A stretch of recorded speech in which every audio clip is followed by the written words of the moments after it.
అక్కడ స్వామివారు పందలరాజుకి అభయం ఇచ్చారు. నేను ప్రతి సంవత్సరం మకర సంక్రాంతి నాడు మీకు జ్యోతి రూపంలో కనిపిస్తా అన్నారు, ఆ నక్షత్ర రూపంలో కనిపిస్తా అన్నారు. ఇవాళ మకర నక్షత్రం కనిపిస్తూ ఉంటుంది. స్వామివారు మకర నక్షత్ర రూపంలో ఆయన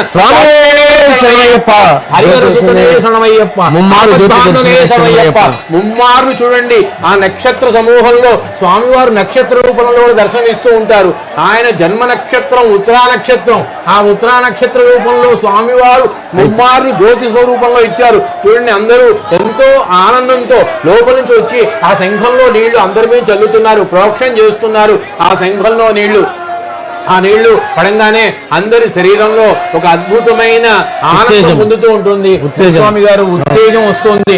అందరూ కూడా ఈ విధుల్ని, ఈ కార్యక్రమాల్ని చక్కగా నిర్వర్తించారు. ఆనందం. అక్కడ మురారి మోహన్ గారు కనిపించారు, మనకి అరుణ్ గురుస్వామి గారు కనిపించారు. అక్కడ ఎంతో మంది ప్రముఖులు ఉన్నారు. సినీ రంగం నుంచి వచ్చారు, రాజకీయ శాఖ నుంచి వచ్చారు, రాజకీయంలో వచ్చారు. అందరూ కూడా వస్తూ ఉంటారు. ఈ కేరళ ప్రభుత్వం ఎంతో అద్భుతమైన ఈ సంవత్సరం ఏర్పాట్లు చేసింది అంటే కేరళ రాష్ట్రంతో, అక్కడ ఉన్న ప్రభుత్వంతో మిగతా ప్రభుత్వాలు కూడా వాళ్ళతో కలిసి మాట్లాడి సంప్రదించి భక్తులకి అసౌకర్యం కలగకుండా రవాణా సిబ్బందిని, విద్యుత్ శాఖని, నీటిపారుదల శాఖని, పారిశుద్ధ్య శాఖని, అటవీ శాఖని, పోలీస్ సిబ్బంది శాఖని, ఎంతో మంది స్వచ్ఛంద సంస్థల్ని, అన్నదాన సంస్థల్ని అందరితో సంప్రదింపులు చేశారు. అక్కడ అన్నదానాలు జరుగుతూ ఉంటాయి, నీలకల్లో జరుగుతూ ఉంటాయి. మన అఖిల భారత అయ్యప్ప సేవా సంఘం వాళ్ళు నీలకల్లో అన్నదానం చేస్తున్నారు. అలా పెద్దపాలెంలో అన్నదానాలు జరుగుతున్నాయి, ఎరిమెల్లో అన్నదానాలు జరుగుతున్నాయి. భాగ్యనగర్ అయ్యప్ప సేవా సమితి వాళ్ళేమో నీలకల్లో చేస్తున్నారు. మన భాగ్యనగర్ అయ్యప్ప సేవా సంఘం వాళ్ళు ఇక్కడ చేస్తున్నారు.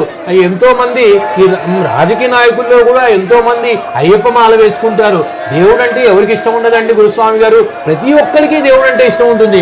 గురుస్వామి గారు ఈ సందర్భంలో, జ్యోతి వచ్చిన సందర్భంలో చక్కగా మనము ఆది శంకరాచార్యులు వారు శాస్త్ర శ్లోకాలు, ఆది శంకరాచార్య విరచిత శాస్త్ర శ్లోకాలు ఉన్నాయి, 5 శ్లోకాలు చక్కగా మనం చెప్పుకుందాం. గురుస్వామి గారు లోకవీరం మహాపూజ్యం సర్వరక్షాకరం విభుం పార్వతీ హృదయానందం శాస్త్రం ప్రణమామ్యహం స్వామియే శరణమయ్యప్ప విప్రపూజ్యం విశ్వవంద్యం విష్ణు శంభో ప్రియం సుతం ప్రసాద నిరతం శాస్త్రం ప్రణమామ్యహం స్వామియే శరణమయ్యప్ప మత్త మాతంగ గమనం కారుణ్యామృతపూరితం సర్వ విఘ్నహరం దేవం శాస్త్రం ప్రణమామ్యహం స్వామియే శరణమయ్యప్ప అస్మత్కులేశ్వరం దేవం అస్మత్ శత్రు వినాశనం అస్మదిష్టప్రదాతారం శాస్త్రం ప్రణమామ్యహం స్వామియే శరణమయ్యప్ప.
మకర సంక్రాంతి పర్వదినాన శబరిమలలో 3 సార్లు జ్యోతి దర్శనమివ్వడం జరిగింది. దీంతో అయ్యప్ప భక్తులందరూ కూడా అయ్యప్ప శరణు ఘోషతో శబరిగిరులన్నీ కూడా మార్మోగే విధంగా అయ్యప్పను స్మరించుకుంటూ ఉన్నారు. ఈ అద్భుతమైన దృశ్యాన్ని మొదటిసారి ఎవరైతే కన్యస్వాములు వేసుకుంటూ ఉంటారో, మాల ధారణ చేస్తూ ఉంటారో వాళ్ళందరూ కూడా తప్పనిసరిగా మకర సంక్రాంతి రోజు జ్యోతి దర్శనం చేసుకుంటే ఎంతో పుణ్యఫలం అనే నమ్మకం ఉంటుంది.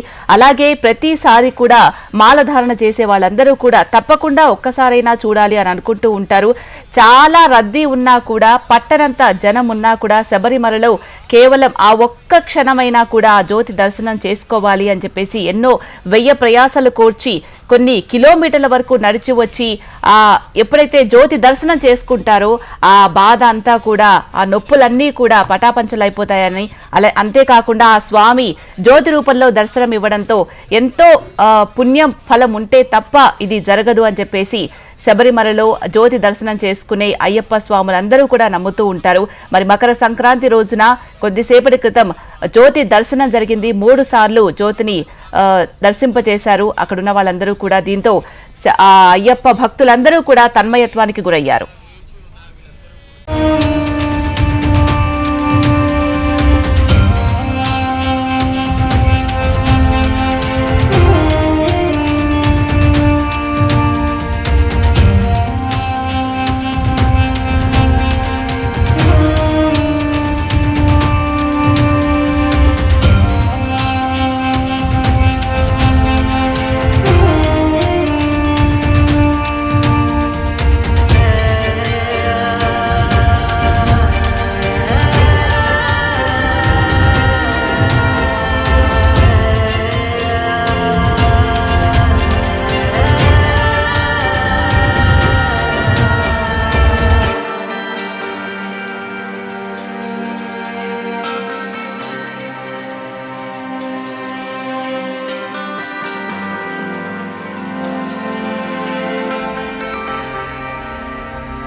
పొన్నాంబలమేడు పర్వత శిఖరాల్లో మకర జ్యోతి దర్శనం జరిగింది. మకర సంక్రాంతి రోజున జ్యోతి దర్శనం చేసుకుంటే అయ్యప్ప స్వామినే దర్శించుకున్నంత పుణ్య ఫలం కలుగుతుంది అని చెప్పేసి అందరూ కూడా నమ్మకాన్ని వ్యక్తం చేస్తూ ఉంటారు.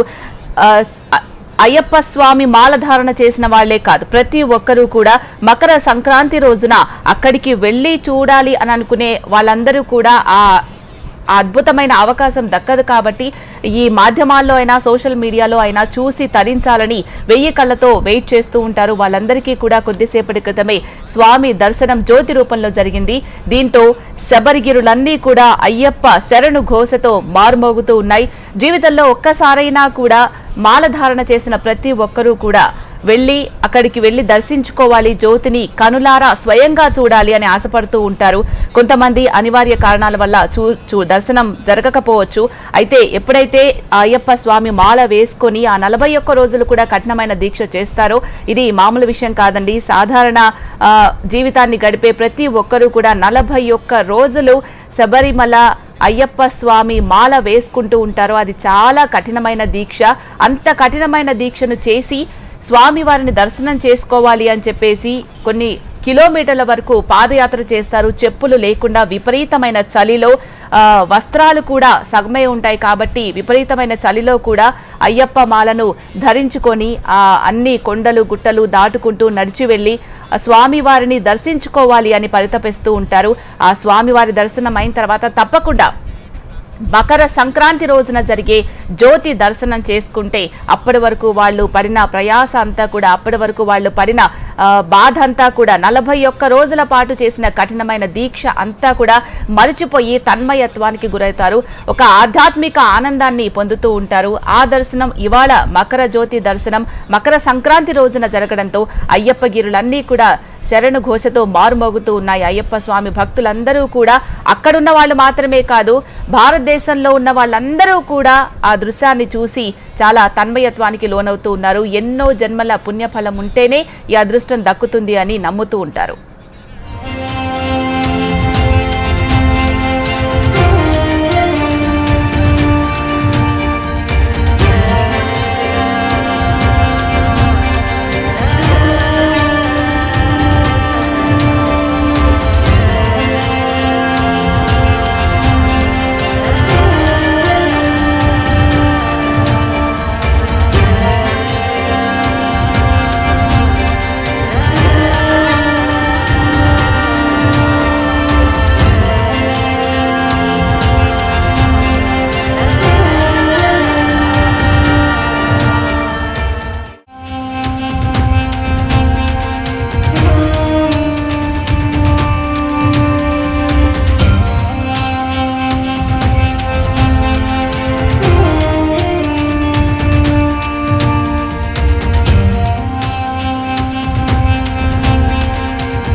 శబరిమలలో జ్యోతి దర్శనం జరిగింది. అయ్యప్ప స్వామిని స్వయంగా దర్శించామా అనే అనుభూతిని కలిగించే విధంగా 3 సార్లు జ్యోతి దర్శనం జరిగింది. మకర సంక్రాంతి పండుగ రోజు ఆ జ్యోతి దర్శనం చేసుకోవడంతో అయ్యప్ప భక్తులందరూ కూడా తన్మయత్వానికి గురవుతూ ఉన్నారు.